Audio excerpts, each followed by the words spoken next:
WBTV News starts right now with breaking news. Task force officers killed, police officers wounded, taking on gunfire while serving a warrant. A Charlotte neighborhood under siege for hours.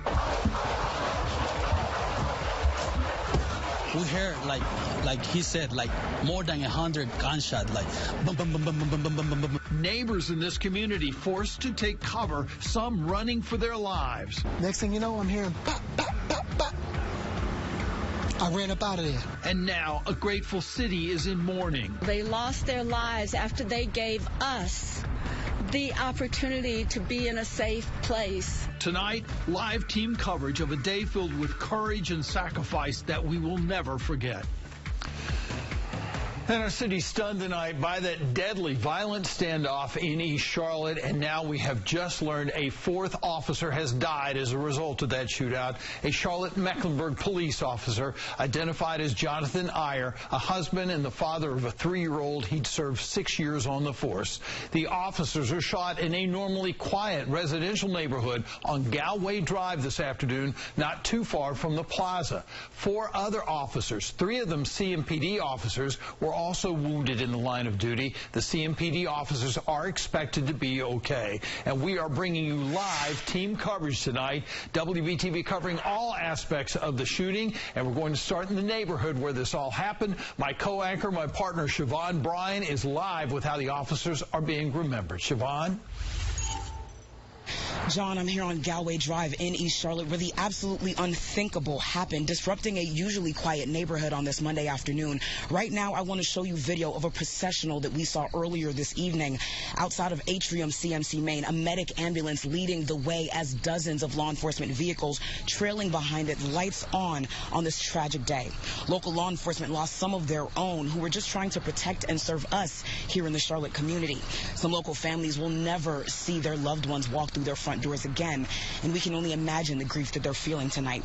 Right now, I want to bring in my colleague, Chief Investigative Reporter Nick Oxner. He's at CMPD headquarters, and he's going to walk us through exactly what happened today, including an update that we just got from CMPD just moments ago. Nick?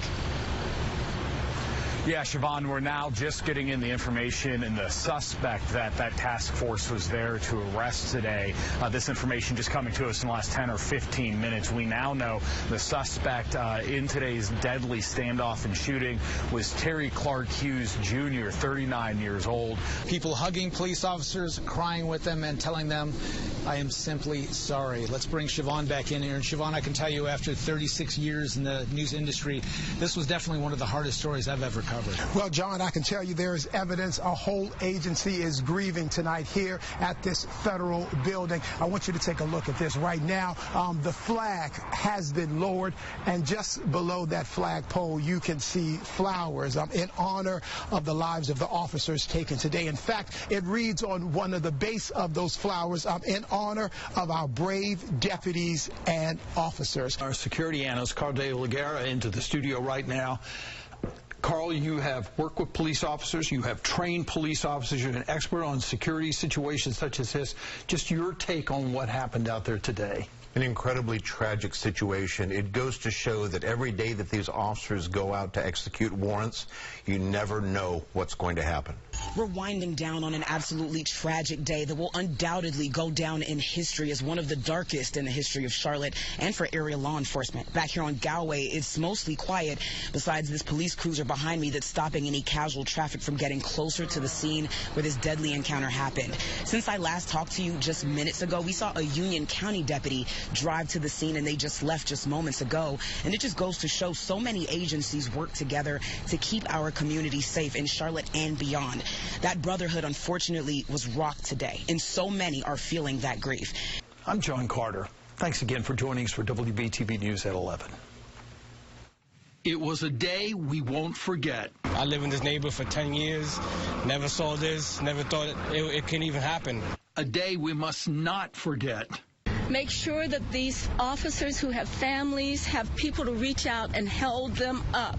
What kind of malice could have fueled this? You can have all the hate in your heart that you possibly can have. That should never result in taking a life. As Charlotte rests tonight, we remember the brave officers who gave their lives so that we could live in peace.